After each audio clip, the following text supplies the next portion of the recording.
Hello, Paula Caron, Diamond Director.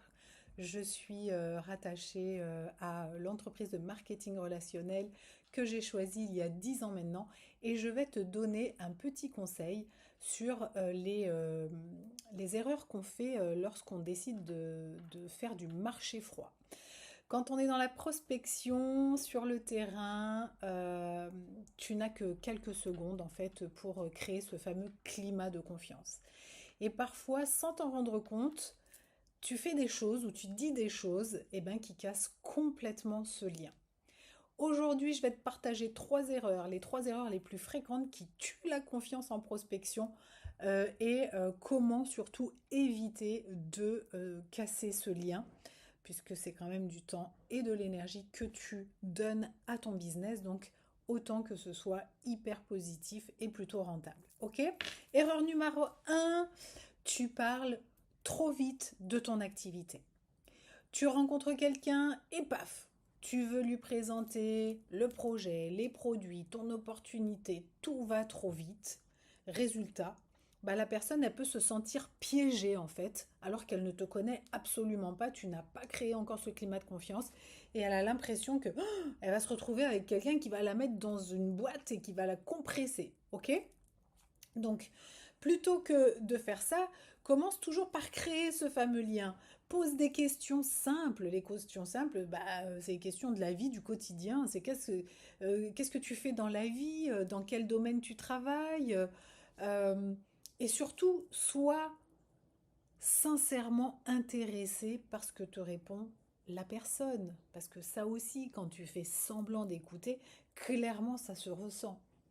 Deuxième erreur, tu utilises un langage trop technique, trop MLM.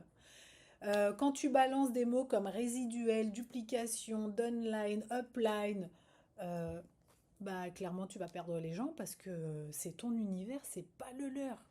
Donc il faut plutôt que tu parles avec des mots simples, accessibles, parle de bénéfices et pas de système par exemple. Allez, je te fais un truc. Je te fais un truc, tu vois, ça c'est... Non. Je te donne un exemple d'accroche. Je développe un projet qui me permet de générer des revenus complémentaires en aidant d'autres personnes à prendre soin d'elles. C'est clair, c'est humain et c'est sans jargon. Facile d'accès. Ok? Erreur numéro 3. Être trop insistant, trop oppressant. Tu sens que la personne, elle commence à hésiter, mais tu continues à pousser mamie dans les orties, et là, elle se ferme comme une huître. Il n'y a plus aucun accès possible. Elle ne t'entend plus, elle ne te voit plus. Elle fait comme ça par politesse, mais elle ne te voit même plus. Tu n'es plus dans son décorum. Elle t'a nexté dans sa tête. T'es à la poubelle, ça y est. Donc, ce qu'il faut, en fait, c'est prendre le temps de d'écouter ce que la personne te dit, parce que peut-être qu'elle te dit pas oui, mais peut-être qu'elle te dit pas non, peut-être qu'elle te dit juste oui, mais pas maintenant.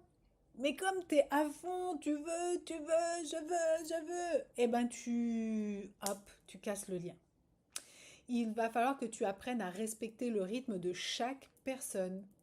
Que tu sois d'accord avec le fait que ce soit un non ou un oui, mais pas maintenant. D'accord? Et de lui répondre tout simplement, merci de m'avoir consacré ce temps d'écoute. Je suis ravie malgré tout d'avoir partagé un petit peu de mon univers avec toi. Si un jour tu veux en savoir un petit peu plus, si c'est le bon timing pour toi, sache que je serai là pour t'en reparler autour d'un café et prendre le temps de tout expliquer. Et peut-être qu'un jour ce projet deviendra aussi ton projet. Et tu verras, le respect, ça crée la confiance. Voilà, en résumé, connecte d'abord, propose ensuite, utilise un langage simple, ne force pas, et la confiance ne se gagne pas à coup d'arguments, elle se gagne avec de l'authenticité, avec de la compréhension et avec ce côté humain que tu dois développer absolument. Ok? Allez, mets-moi ça en route, on en rediscute.